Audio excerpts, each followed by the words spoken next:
ટેક્સાસમાં એક gas station કમ સ્ટોરવાળાએ સ્કૂલમાં ભણતા 13 વર્ષના છોકરાને રેસ્ટરૂમનો ઉપયોગ ન કરવા દેતા આ મામલાએ હવે ગંભીર સ્વરૂપ ધારણ કર્યું છે અને પોલીસે પણ તેની તપાસ શરૂ કરી છે. હ્યુસ્ટનની આ ઘટનામાં જે છોકરાને રેસ્ટરૂમમાં જતા અટકાવાયો હતો તેના ફેમિલી મેમ્બર્સનો એવો દાવો છે કે તેના કારણે છોકરાને ગેસ સ્ટેશનની પાછળ ટોયલેટ કરવાની ફરજ પડી હતી.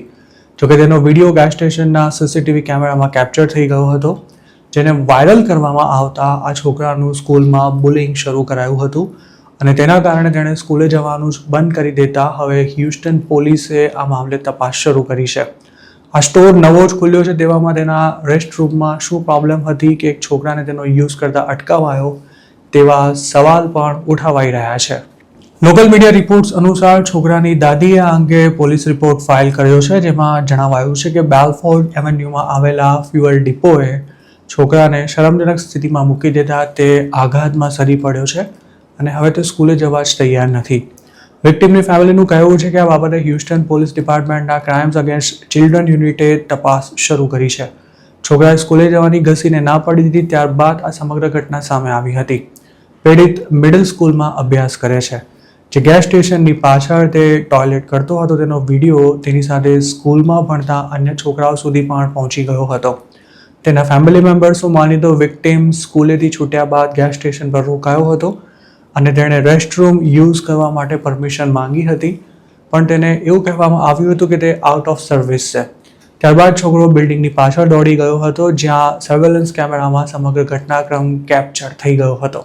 લોકલ મીડિયા રિપોર્ટ્સ અનુસાર આ બધું થયું ત્યારબાદ છોકરાનો ટોયલેટ કરતો ફોટોગ્રાફ સ્ટોર પર લગાવી દઈ તેને અફેન્ડરનું ટેગ મારી દેવામાં આવ્યું હતું. અધૂરામાં પૂરું, જે સ્કૂલમાં તે ભણતો હતો તે સ્કૂલના છોકરા સાથે સ્ટોરમાં કામ કરતા એક શખ્સે આ સમગ્ર ઘટનાક્રમનો વિડીયો પણ શેર કરતા આ વિડીયો અન્ય બાળકો સુધી પહોંચી જતા વિક્ટિમનું બુલિંગ શરૂ થયું હતું. વિક્ટિમની ફેમિલીનો આક્ષેપ છે કે આ વિડીયો એટેક્સ મિડલ સ્કૂલ અને ઓલકોટ એલિમેન્ટરી સ્કૂલના સ્ટુડન્ટ્સમાં સર્ક્યુલેટ થયો હતો, જેના કારણે હવે વિક્ટિમ માનસિક રીતે વ્યથિત થઈ ગયો છે અને લોકો ચીડવશે તેવા ડરથી તેણે સ્કૂલે જવાનું પણ બંધ કરી દીધું છે. આ મામલામાં વિક્ટિમ અંડરએજ હોવાથી સ્ટોર ઓનર સામે પગલાં લેવાય તેવી શક્યતા નકારી શકાય તેમ નથી. વોશરૂમનો એક્સેસ ન આપીને તેણે કોઈ કાયદાનો ભંગ નથી કર્યો, પણ જે રીતે વિક્ટિમની બદનામી થાય તેમ તેના ફોટોગ્રાફ અને વિડીયો શેર કરવામાં આવ્યા છે તેનાથી આ મામલો સિરિયસ બની શકે છે. આ કેસમાં સ્કૂલ બોયને વોશરૂમનો એક્સેસ કેમ ન અપાયો તેના પર ભલે સવાલો થઈ રહ્યા હોય, પણ ફેડરલ લો અનુસાર પ્રાઇવેટ બિઝનેસીસ પબ્લિકને પોતાના રેસ્ટરૂમનો એક્સેસ આપવા માટે બંધાયેલા નથી. The Americans with disabilities act હેઠળ જો કોઈ બિઝનેસમાં રેસ્ટરૂમની ફેસિલિટી હોય તો તે હેન્ડીકેપ લોકો માટે પણ એક્સેસેબલ હોવા જોઈએ, પણ આ નિયમ બિઝનેસીસને દરેક લોકોને રેસ્ટરૂમનો એક્સેસ આપવાની ફરજ નથી પાડતો. તેવી જ રીતે occupational safety and health administration rules અનુસાર એમ્પ્લોઈઝ માટે રેસ્ટરૂમનો એક્સેસ ફરજિયાત છે, પણ કસ્ટમર્સ માટે નહીં.